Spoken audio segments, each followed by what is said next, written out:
ቢስሚላሂ ራህማኒ ራሂም እጅግ በጣም አዛኝና በጣም ሩህሩህ በሆነው በአንድ አላህ ስም እንጀምራለን። የተከበራችሁና የተወደዳችሁ የአልቁድስ ዩቲዩብ ቻናል ቤተሰብ አባላትና ታዳሚያን አልቁድስ ዩቲዩብ ከሚያቀርባቸው የተለያዩ ፕሮግራሞች በዛሬው ከታሪክ አምድ ፕሮግራም የሰይድና ዩኑስና የአሳ ነባሪውን ታሪክ ይዤላችሁ ቀርቤያለሁ። ታሪኩም እንደሚከተለው ይቀርባል። ታሪኩን ማቀርብላችሁ ወንድማችሁ ከአብ እስማኤል ነኝ። መልካም ቆይታ። ከአላህ ረህማ ውቅያኖስ ወደ ባህሩ መውረድ። ሰይድና ዩኑስ ህዝቦቹ ጥሪውን ባለመቀበላቸው አዝነውና ተስፋ በመቁረጥ ስሜት ውስጥ ሆነው ከነሱ ራቁ። ሰይድና ዩኑስ በመርከብ ላይ ሲሳፈሩ መርከቡም ኃይለኛ ማዕበል ገጠመው። እጣ ተጣለና ስማቸው ወጣ። ወደ ባህሩም ተወረወሩ። በአላህ ትእዛዝም በአንድ አሳ ነባሪ ተዋጡ። ኢማም አልቁረሺ እንዲህ ይላሉ። የሌሊት ጨለማ፣ የባህር ጨለማና የአሳ ነባሪ ሆድ ጨለማ ነቢዩላህ ዩኑስን ከበባቸው። ሆኖም ወደ አላህ ብርሃን ዞሩ። የአውሊያ መንገድ ይህ ነው። በጨለማ ሲከበቡ በውስጣቸው ያለውን ብርሃን ይፈልጋሉ። በጥልቅ ውስጥ ነቢዩ ዩኑስ አለይሂ ሰላም እንዲህ ሲሉ ዱዓ አደረጉ። ላኢላሃ ኢላ አንተ ሱብሓነከ ኢኒ ኩንቱ ሚነ ዛሊሚን። ከአንተ በቀር ሌላ አምላክ የለም፣ ክብር ይገባ። በእርግጥም እኔ ከበደለኞች ነበርኩ። ሼኽ አብዱልቃድር ጀይላኒ እንዲህ ሲሉ ያስረዳሉ። የእሳቸው ዱዓ በመጀመሪያ ለመዳን አልተጠየቀም፣ ነገር ግን ለጌታቸው የራሳቸውን ሁኔታ አምነዋል። የራሱን ስህተት አምኖ ጌታውን የሚያከብር መዳን ለርሱ ተጽፏል። ሼኽ ኢብኑ ዓረቢ አሳ ነባሪውን የአላህ እዝነት መገለጫ አድርገው ይተረጉማሉ። አሳው ቅጣት አልነበረም፣ ነገር ግን ከመስጠም የመከላከል መንገድ ነበር። በውጭ በኩል እገዳ ነበር፣ በውስጥ ግን ጥበቃ ነበር። ይህም በህይወት ውስጥ እንደ መገደብ የሚመሰለው ነገር ከታላቅ ቸልተኝነት በመጠበቅ የተደበቀ ጥበቃ ሊሆን እንደሚችል ለፈላጊዎች ያስተምራል። ለፈላጊ የሚሆኑ ትምህርቶች። ጥፋቶቻችሁን ያለ ሰበብ እመኑ። የሰይድና ዩኑስ አለይሂ ሰላም ዱዓ ምንም አይነት ማስተባበያ አልያዘም፣ ትህትናን ብቻ እንጂ።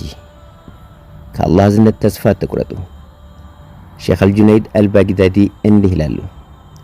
ዩኑስ ተስፋ ቢቆርጥ ኖሮ እስከ ፍርድ ቀን ድረስ በአሳ ሆድ ውስጥ ይቆይ ነበር። ነገር ግን ተስፋ የረህማንን በር ከፈተ። ሼኽ በሃይዲን ናቅሽባንድ እንዲህ ብለዋል። አላህ በአንድ ሁኔታ ውስጥ ካሰረህ ወደ ዩኑስ ሚስጥር እየጠራህ ነው። ላኢላሃ ኢላ አንተ። ተይዞም ቢሆን ሰይድና ዩኑስ በአላህ መታሰቢያ ውስጥ ፍጹም ነፃነትን አገኘ። መመለስና ቤዛ ማግኘት። ከአሳው ሆድ ውስጥ ከ3 ቀናት በኋላ ደካማና ታመው ወደ ባህር ዳር ተወረወሩ። አላህ ጥላና ፈውስ እንዲሆንበት አንድ የቅል ተክል እንዲበቅል አደረገ። ወደ ህዝቡም ተመልሶ አማኞች ሆነው አገኛቸው። የትዕግስት ፍሬ ሁልጊዜ ከምናብ በላይ መሆናቸውን ያሳያል። የሰይድና ነቢዩ ዩኑስ ታሪክ ታሪካዊ ክስተት ብቻ ሳይሆን በመንፈሳዊ ስነ ምግባር ውስጥ ዘላለማዊ ትምህርት ነው። አውሊያዎች እንደሚሉት የአሳ ሆድ አፍቃሪዎች ከአላህ አንድነት በስተቀር ከማንኛውም መጋረጃ የሚጸዱበት ቦታ ነው። በደም ግንኙነት ካላችሁ ዘመዶቻችሁ ስትጎዱ ነቢዩ ዩሱፍን አለይሂ ሰላም አስታውሱ፣ በራሳቸው ወንድሞች የተካዱትን። ወላጆችህ ሲቃወሙ ካገኘህ አባቱ ወደ እሳት የመራውን ነቢዩ ኢብራሂምን አስታውስ። መውጫ በማይገኝበት ችግር ውስጥ ከገባህ በአሳ ነባሪ ሆድ ውስጥ የነበሩትን ነቢዩ ዩኑስን አስታውስ። አንድ ሰው ሲያማ በመላው ከተማ የተወገዘችውን አይሻ ረዲየላሁ አንሃ አስታውስ። ሰውነትህ በህመም ቢሰቃይ በህመም ብዛት ስታለቅስ ከእርሶ በበለጠ የታመሙትን ነቢዩ አዩብን አስታውስ። ብቸኝነት ሲሰማ ብቻውን የተፈጠረውን አደምን አስታውስ።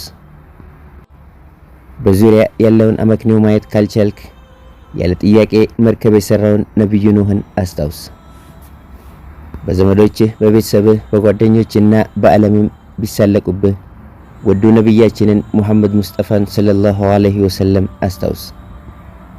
አላህ ትውልዶች በትዕግስት እንዲጸኑ እነዚህን ነቢያት በፈተና ውስጥ አስገብቷቸዋል። በጨለማዎቻችን ውስጥ ዱዓን እንድናስብ በውስጣችን ብርሃንን እንድናገኝና ወደ ጌታችን የቀረበን የብርሃን ዳርቻ እንድንደርስ ይሆን። ለዛሬ ያሰናዳነው የሰይድና ዩኑስ አለይሂ ሰላም እና የአሳ ነባሪው ታሪክ ይህን ይመስላል።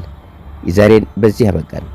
የአላህ ፈቃድ ሆኖ በሌላ ፕሮግራም እስክንገናኝ የአላህ ሰላምና እዝነት እንዳይለየን እየተመኘው በዚሁ እሰናበታችኋለሁ። ወሰላሙ አለይኩም ወራህመቱላሂ ወበረካቱሁ።